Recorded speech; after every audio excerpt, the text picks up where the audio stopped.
시편 57편 1절에서 11절 말씀을 교독하도록 하겠습니다. 하나님이여 내게 은혜를 베푸소서. 내게 은혜를 베푸소서. 내 영혼이 주께로 피하되 주의 날개 그늘 아래에서 이 재앙들이 지나기까지 피하리이다. 내가 지나가신 하나님께 부르짖으며 나를 위하여 모든 것을 주시는 하나님께로다. 그가 하늘에서 보내사 나를 삼키려는 자의 비방에서 나를 구원하실지라. 하나님이 그의 인자와 진리를 보내시리로다. 내가 불사하는 자들 중에 누웠으니 곧 사람의 아들 중이라. 그의 이름은 창하고 사리요 그의 흔한 약하로 가르다도다. 하나님이여 주는 하늘 위에 높이 들리시며 주의 영광이 온 세계 위에 높아지기를 원하나이다.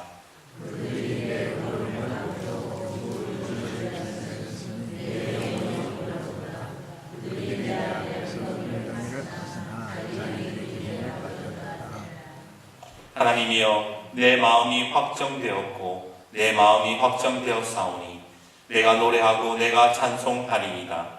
내 영광아 그리지어다. 나야 신망이로다. 내가 새를 배우리로다. 주여 내가 만민 중에서 주께 감사하오며 온 나라 중에서 주를 찬송하리이다. 물론 주의 인하여 감사하며 의지고 주의 기준은 무시합니다. 같이 읽겠습니다. 하나님이여 주는 하늘 위에 높이 들리시며 주의 영광이 온 세계 위에 높아지기를 원하나이다. 아멘. 예전에 읽었던 책에서 이런 글이 있었습니다. 옷이 몸에 좀 끼면 그것은 잘 먹고 잘 산다는 것이니 감사해라. 청소할 것이 많고 하수구를 고쳐야 한다면 나에게 집이 있다는 것이니 감사해라. 전기세와 난방비가 많이 나왔다면 그것은 따뜻하게 살고 있다는 것이니 감사해라. 이른 아침 새벽 시계 소리에 놀라 깨었다면 그것은 내가 살아있다는 증거이니 감사해라. 모임을 가진 후에 치울 것들이 많다면 그것은 친구와 성도들과 즐거운 시간을 가진 것이니 감사해라. 무슨 말일까요? 믿음의 눈으로 보면 모든 것이 감사가 될 수 있다는 것입니다. 그러기에 오늘 믿음의 눈을 가지고 우리가 감사할 수 있는 저와 여러분이 되시기를 주님의 이름으로 축복합니다. 우리 다시 한 번 더 인사합시다. 믿음의 눈을 가지십시오. 2016년 7월 18일 감리교단 모범교회로 꼽히던 춘천중앙교회에 뜻밖의 화재가 일어났습니다. 다행히도 월요일이라 인명피해는 없었지만 본당이 전소가 되어서 예배드릴 공간이 사라져 버렸습니다.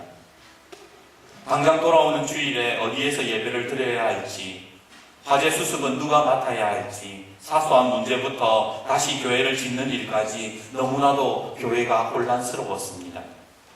그런데 이런 상황에서 순천중앙교회는 참으로 멋진 일을 하게 됩니다. 그게 뭔가? 바로 담임 목사님과 장로님들이 떡이랑 과일을 준비해서는 소방서를 찾아가서 감사 인사를 드렸다는 것입니다. 사실 교인들 사이에서는 이 소방서에 대한 오해와 원망들이 많이 있었습니다. 아니 소방서가 조금만 더 빨리 왔다면 그 사람들이 좀 지휘체계가 잘 돌아가서 정확하게 먼저 불을 꺼야 할 때를 지정해 주었더라면 교회 전체가 다 혼란한 타버리진 않았을 텐데 보고가 늦었다, 늦장을 부렸다, 늦게 출발했다 이런 말들이 성도들 사이에서 많았던 겁니다. 그런데 이 목사님이 장로님들과 가서 소방서원 대원들에게 너무 고생 많았습니다, 너무 고맙습니다 그렇게 감사를 하니까 그 말들이 다 쑥 들어가 버린 것이지요. 게다가 하나님의 성전이 불이 탔으니 교회를 미워하는 사람들이 얼마나 입을 놀렸겠습니까? 그런데 오히려 교회 사람들이 그런 어려운 순간 속에서도 소방대원들에게 찾아가 감사했다는 말을, 그런 이야기를 듣고 교회는 다르다라는 이미지를 심어주게 된 것입니다. 제가 그 소식을 듣고 이후에 이 교회가 어떻게 되었느냐? 2016년에 불이 났으니까요. 이후에 어떻게 되었느냐? 교회 홈페이지에 들어가서 그 연역을 보니까 이렇게 되어 있었습니다. 2016년 7월 18일 화재 당일 성전 재건을 위한 정교인 릴레이 기도 시작. 2016년 7월 28일 열흘 후에 중등부 여름 수련회, 8월 28일 광야 예배당 1100석 규모 천막 설치 2부 3부 예배를 드림. 9월 9일 해외 선교 구원을 위한 바자회, 9월 12일 인도네시아 남풍 지역 의료 선교 활동, 10월 9일 아프리카 브론디 말라리아 구제 돕기 인도네시아 의료 선교. 아마 사람들은 이렇게 말할지도 모릅니다. 아니 지금 아이들 수련회 보내고 해외 선교할 여지가 어디 있어? 빨리 돈 모아서 다시 본당 지어야지. 그런데 이 교회는 마당에다가 천막 설치해 놓고 예배드리면서 교회가 해야 할 일들을 하더라는 거예요. 제가 그걸 보면서 은혜를 받았어요. 참 멋진 교회구나. 참 부흥하는 교회, 감사하는 교회는 뭔가 다르구나 라는 생각을 했습니다. 그렇게 화재가 난 이후 1년이 되어서 춘천중앙교회는 이전보다 딱 1년 만에 이전보다 훨씬 더 좋은 예배당을 짓게 되었는데, 당시 담임 목사였던 권호소 목사는 이런 고백을 합니다. 감사하지 못했다면 이런 기적은 일어나지 않았을 것입니다. 오늘 주님께서 시편 50편 23절에 뭐라고 말씀하십니까? 감사로 제사를 드리는 자가 나를 영화롭게 하나니 그의 행위를 옳게 하는 자에게 내가 하나님의 구원을 보이리라. 그렇게 말씀하시지 않습니까?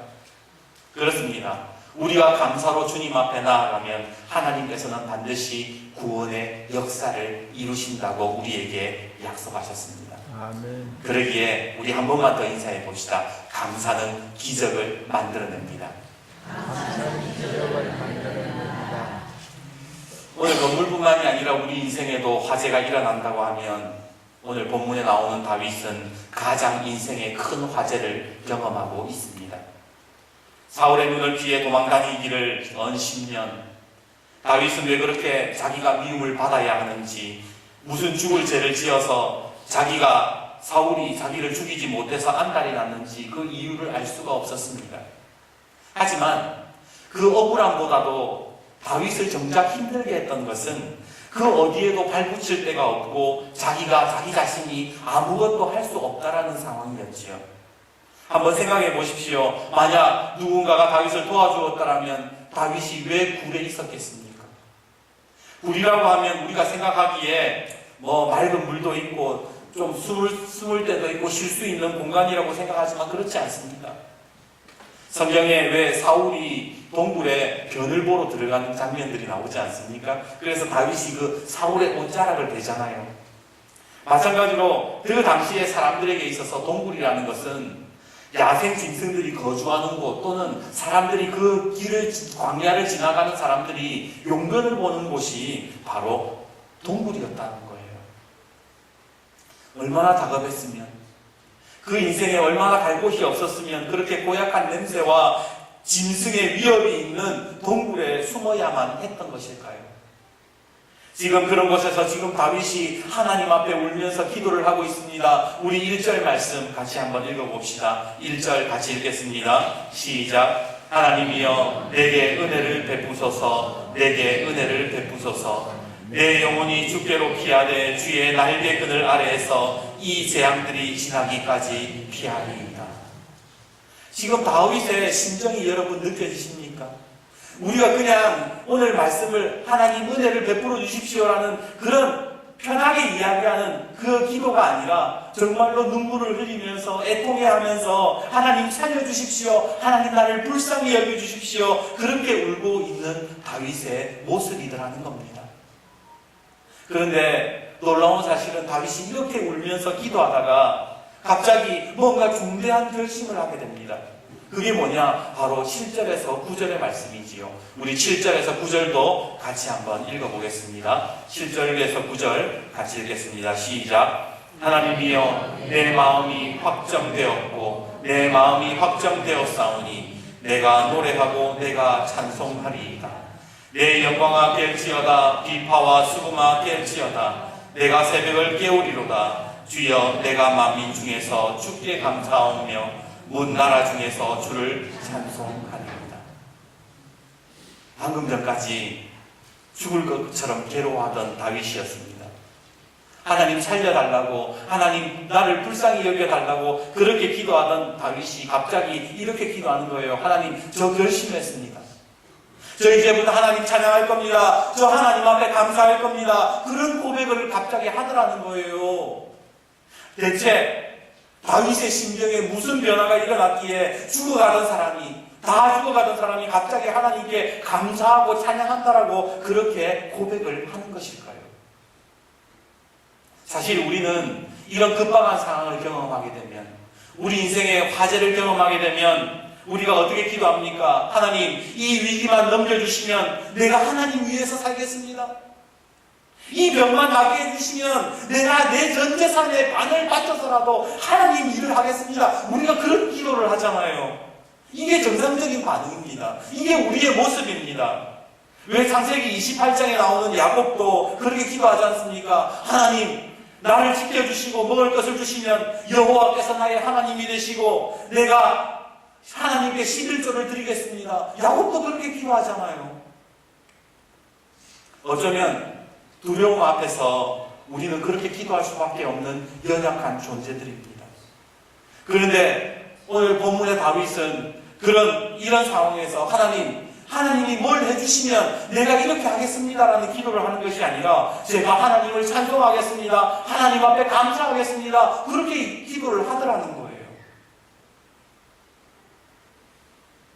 분명 우리는 신앙생활하면서 어떤 것이 더 큰 믿음인지 알고 있습니다. 이후에 깨닫는 은혜보다 미리 감사하는 것이 더 큰 은혜라는 것 잘 알잖아요. 조건을 다는 감사보다 그럼에도 불구하고 먼저 감사할 수 있는 기도가 더 귀한 믿음이라는 거 우리 다 압니다. 그런데 그것을 알면서도 잘 되지 않는 것이 우리 인생 아닙니까? 우리의 모습 아닙니까? 그런데 대체 다윗은 어떤 믿음을 가지고 있었기에 이런 동굴에서 내가 만민 중에 주께 감사하고 문 나라 중에 하나님을 찬양하겠습니다. 그런 기도를 할 수 있었던 걸까요? 대체 다윗의 믿음 속에, 다윗의 신앙 속에 어떤 마음이 있었기에 이런 기도를 할 수 있었던 것일까요? 예전 포항에서 사역할 때에 중보 기도팀을 만들어서 매주 금요일마다 기도를 하곤 했었습니다. 많은 분들이 자녀 문제, 경제적인 문제, 또 질병에 대한 기도 제목들을 보내줍니다. 그런데 하루는 그 기도 카드를 보면서 기도하다가 문득 이런 생각이 드는 거예요. 과연 이 기도 제목들 속에 하나님의 뜻은 어디에 있는가? 도대체 하나님의 뜻이 뭘까? 저와 여러분도 오늘 삶에서 기도하면서 우리 하나님께 묻잖아요. 하나님, 지금 하나님의 뜻이 어디에 있습니까? 도대체 하나님이 나에게 무슨 말씀을 해주시는지 하나님 말씀해 주십시오. 우리도 그렇게 기도하잖아요. 주님의 뜻은 무엇입니까? 그리고 어떤 날은 또 우리가 그렇게 기도하기도 하지요. 주님의 뜻대로 하옵소서. 대체 주님의 뜻이 뭐기에 왜 자꾸 우리를 기도하게 하시는 건가? 그러던 어느 날 말씀을 읽다가 제 마음에 들어온 말씀이 하나 있었어요. 그게 뭐냐면 데살로니가전서 5장 16절에서 18절 말씀. 항상 기뻐하라, 쉬지 말고 기도하라, 범사에 감사하라. 이것이 그리스도 예수 안에서 너희를 향하신 하나님의 뜻입니다. 하나님의 뜻이 뭡니까? 지금 내 인생에 화재가 나가지고 지금 난리가 나가지고 하나님 뜻이 뭡니까? 그런데 하나님이 나에게 주시는 말씀은 뭐냐면 기뻐하라, 기도하라, 감사해라. 이게 하나님의 뜻이야. 그러시더라는 거예요. 아니 이게 무슨 말입니까? 나는 내 코가 석자고 왜 하나님이 이런 어려움 주시고 문제를 주셨는지 묻는데 기뻐하는 것이 하나님의 뜻이다. 여러분은 이해가 되십니까? 근데 그때 깨닫게 하시는 마음이 뭐였느냐? 제가 올해 어버이 주일에도 우리 부모님들께 권면해드렸던 말씀 중에 하나인데 다시 이야기해 드릴게요. 언젠가 집사람이랑 제가 학원비 이야기하는 것을 딸이 방에서 들었나 봅니다. 그래서 한 번은 딸이랑 이 교회를 걷고 있는데 딸이 저에게 이런 이야기를 하더군요. 아빠, 학원비 많이 들지? 나 그냥 학원 다니지 말까? 그 말을 들은 저는 이렇게 대답을 합니다. 야, 쓸데없는 소리 하지 말고 공부나 열심히 해. 제가 말한 의미가 무엇입니까? 학원비는 내가 책임질 테니 너는 공부하라는 거예요. 다르게 말해볼까요? 이 아버지의 뜻, 이 애비의 뜻은 네가 돈 걱정하는 것이 아니라 공부만 열심히 하는 거란다. 그런데요, 이것을 오늘 하나님께서 우리에게 하신 말씀으로 한번 대입해 보십시오. 항상 기뻐하라, 쉬지 말고 기도하라, 범사에 감사하라 라고 하는 것은 하나님이 그러시는 거예요. 내가 너 인생 책임질 테니 너는 기도만 해라. 너는 감사만 해라. 너는 기뻐하기만 해라. 아멘. 마태복음 6장 27절에 예수님이 그러시잖아요. 왜 고난을 당하는지, 왜 이런 상황이 되었는지 염려를 한다고 해서 어디 앉았네요. 길을 한 자라도 더 할 수 있느냐? 네가 염려한다고 해서 뭔가 달라지는 게 있느냐? 그냥 너는 나에게 다 맡기고 염려하지 말고 나에게 맡기고 너는 기뻐해라, 기도해라, 감사해라. 하나님이 그러시는 거예요. 오늘 우리의 신앙생활 속에요, 우리는 자꾸 하나님의 뜻을 묻습니다. 하나님 이거 어떻게 해야 됩니까? 이게 하나님 도대체 나에게 무슨 말씀을 해주시는 겁니까? 그런데 하나님께서는 우리에게 원하시는 거는 아니야. 너 그런 거 염려하지 말고 기뻐하는 것, 감사하는 것, 기도하는 것, 그것이 내가 원하는 거란다. 이 아버지의 마음이란다. 하나님이 그렇게 우리에게 말씀해 주고 계시더라는 겁니다. 그래서요, 우리가 정말로 하나님을 아빠, 아버지로 믿는다면 감사할 수 있어야 되는 거예요. 먼저 기도할 수 있어야 되는 거예요. 하나님 앞에 우리가 기뻐할 수 있어야 되는 겁니다. 아멘. 오늘 다윗의 기도를 한번 생각해 보십시오. 왜 다윗이 갑자기 하나님을 찬양하고 하나님 앞에 감사하겠다고 결심을 했을까요? 그것은 기도하는 가운데에 하나님께서 내 아빠, 아버지가 되어주신다는 사실을 실감했기 때문입니다. 경험했기 때문입니다. 그래, 하나님이 나에게 원하시는 것은, 하나님이 내 인생 가운데 원하시는 것은 감사하는 것이구나, 기뻐하는 것이구나, 하나님 앞에 기도하는 것이구나 라는 것을 깨달았다는 것이지요. 그래서 다윗의 기도가 바뀌었던 겁니다. 하나님 나를 불쌍히 여겨주십시오. 하나님 나에게 은혜를 주십시오라고 기도하던 다윗이 이제 나는 하나님을 찬양할 것입니다. 하나님 앞에 감사하기로 작정했습니다라고 그렇게 고백을 했다라는 겁니다.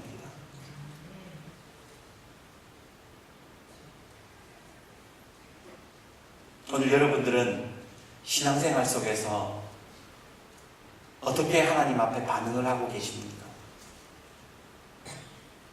오늘 NIV 성경은 7절의 말씀을 이렇게 해석해 놓았습니다. 오늘 7절 말씀을 보면서 제가 영어 성경으로 된 것을 말씀드리겠습니다. 주님, 내 마음은 변함이 없습니다. 오 하나님, 내 마음은 변치 않을 것입니다. 여전히 저는 하나님을 찬양할 것입니다.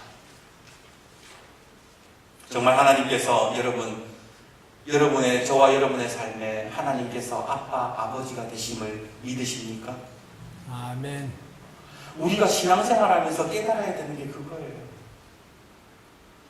제가 우리 딸에게 너 학원비 걱정하지 말고 너 공부만 열심히 해 라고 했던 것처럼 오늘 하나님께서 우리에게 원하시는 거는요, 기뻐하는 거예요. 감사하는 거예요. 그냥 하나님 문제가 있으면 하나님 앞에 기도하는 거예요. 그것만 할 줄 안다면 하나님이 인생 책임져 주신다는 거예요. 우리가 그것을 깨달을 수 있어야 된다는 겁니다. 아멘. 그러기에 먼저 기뻐하십시오. 아멘. 먼저 감사하십시오. 아멘. 그러면 그것이 하나님의 뜻이기에 우리가 그렇게 하기만 하면 우리의 인생을 책임져 주실 줄 믿습니다. 아멘. 저는 오늘 말씀을 준비하면서 설교 제목을 뭐로 정할까 고민했어요. 근데 주님이 제 마음에 이런 마음을 주시는 거예요. 천수답 인생. 여러분, 천수답 농사 지으셔서 잘 아실 거예요. 농사 짓는 밭은 두 가지래요. 하나는 천수답, 하나는 수리한 전답, 줄여서 수리답이라고 하지요. 천수답은 말 그대로 하늘에서 비를 내려줘야만 지을 수 있는 땅입니다. 반대로 수리답은 뭡니까? 양수장과 저수지 시설이 되어 있어가지고 비가 오지 않아도 경작할 수 있는 땅이에요. 그런데 우리 신앙에도 두 가지가 있는 것 같아요. 천수답 신앙과 수리답 신앙. 오늘 여러분들은 어떤 신앙으로 살아가십니까? 중요한 사실은 우리가 천수답 인생, 천수답 신앙은 하나님의 도우심 없이는 살아갈 수 없기 때문에 늘 하나님을 바라보는 은혜의 하루살이로 살아가는 인생이에요. 출애굽기에 나오는 광야의 백성들을 여러분 한번 생각해 보십시오. 왜 하나님께서는 열 하루 만에 들어갈 수 있는 길을 40년 동안 이스라엘 백성들을 빙빙 돌리셨습니까? 그것은 이스라엘 백성이 천수답 인생으로 살아가기를 그렇게 원하셔서, 하나님 앞에 그런 인생을 살아가기를 원하셔서 그들을 그렇게 훈련시키셨던 겁니다. 천수답 인생은 하늘만 보고 살기에 또한 하나님의 명령 아니면 명령을 들을 수밖에 없는 인생들이에요. 어느 날 하나님이 이스라엘 백성들에게 이해하기 불가능한 명령들을 하십니다. 얘들아, 만나와 메추라기를 기다려라. 반석의 지팡이를 쳐라. 노뱀을 장대에 매달고 그것을 보면 산단다. 여리고성을 돌고 마지막 날에 외쳐라. 그것이 이스라엘 백성들에게는 이해가 되지 않는 일들이었습니다. 하지만 천수답 인생이기에, 하나님의 도우심 없이는 살 수 없는 인생이기에 버거워도 이해되지 않아도 그들은 순종하면서 살아갔습니다. 그런데 그렇게 순종했더니 어떤 하나님을 만납니까? 이스라엘 백성들을 책임져 주시고 보호하시는 하나님을 그들은 경험하게 되었던 거예요. 하나님께서 오늘 우리에게 말씀하십니다. 항상 기뻐하라, 쉬지 말고 기도하라, 범사에 감사하라. 그러면요, 수리답 인생은 이렇게 말할 겁니다.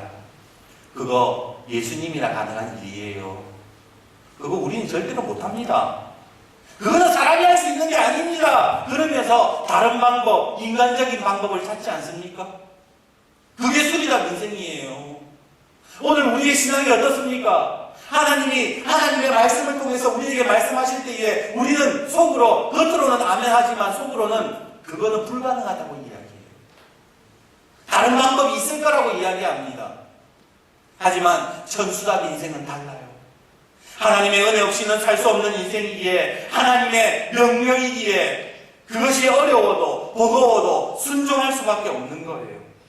그런데 그 순종을 하는 순간 내 인생을 채워주시고 공급해주시고 변화시키시는 하나님을 경험하는 인생이 되는 겁니다. 오늘 8절 우리 같이 한번 읽어봅시다. 8절 다시 한번 읽어봅시다. 시작. 내 영광아 깰지어다. 비파야 수구마 깰지어다. 내가 새벽을 깨우리로다. 여기에 8절에 나오는 영광이라는 단어는 우리가 생각하는 영광스러운 상황, 그런 걸 이야기하는 것이 아닙니다. 원어 성경을 보면 soul, 곧 영혼을 이야기하는 거예요.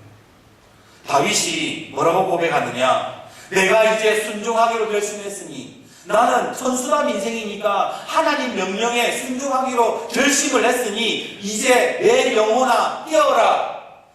그렇게 고백을 했다라는 거예요.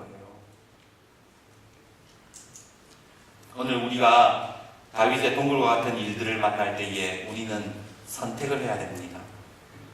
하나님 없이도 다른 방법을 쫓아가는 수리답 인생이 될 것인가, 아니면 하나님의 말씀이 버거워도 따르는 천수답 인생이 될 것입니다.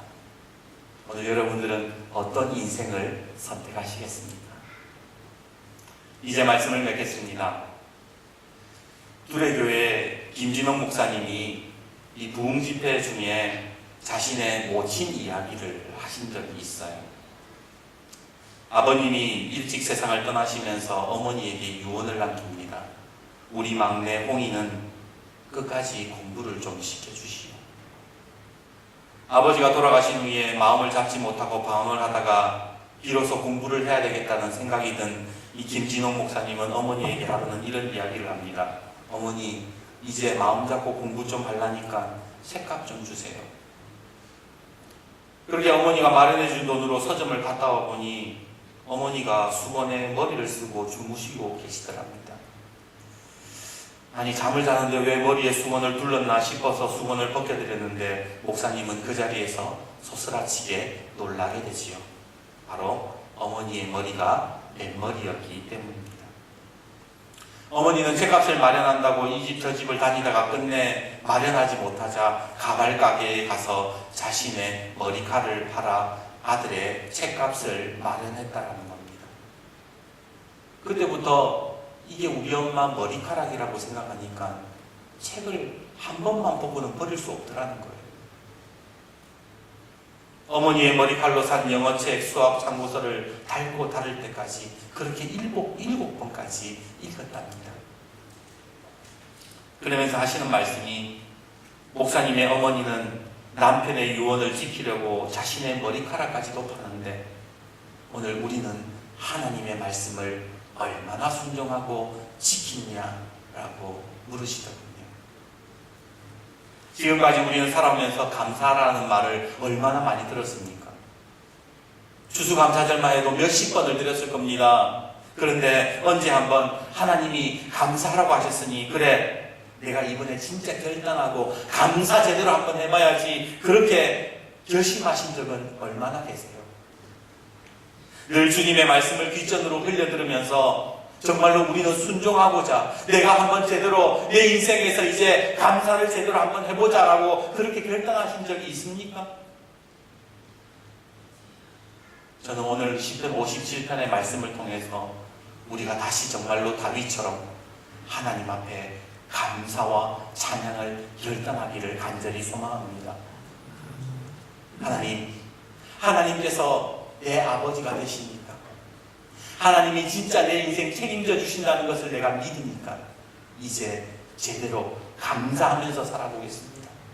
내가 이제 하나님 정말 찬양하면서 살아보겠습니다 라고 그렇게 결단하는 우리의 믿음의 우리 광덕교회 모든 식구들이 되시기를 주님의 이름으로 축복합니다. 아멘. 오늘은 여러분과 나누고 싶은 시가 있어서 이 주보 앞에 시 하나를 넣었습니다. 너무 길어서 다 읽지는 못하고요. 끝에 김현승님의 감사하는 마음이란 시인데 시 마지막 연을 한번 보시겠어요? 글씨가 좀 작은데 마지막 연, 맨 마지막 밑에서 두 번째 줄이죠. 감사하는 마음, 그것은 곧 아는 마음이다. 내가 누구인가를, 그리고 주인이 누구인가를 깊이 아는 마음이다. 우리의 주인이 누구인지를 알면 감사할 수 있다는 거예요. 우리의 아버지가 누구이신지를 알면 우리는 감사할 수 있다는 거예요. 내 인생을 책임져 주시는 분이 누구이신지를 알면 우리는 진정한 감사와 찬양을 드릴 수 있는 겁니다. 오늘 천수답으로 살아가는 인생, 하나님을 기뻐하고 찬양하며 감사를 결단함으로 우리의 인생을 책임져 주시는 그 하나님의 은혜를 경험하시는 주의 백성들이 되시기를 주님의 이름으로 축복합니다. 아멘.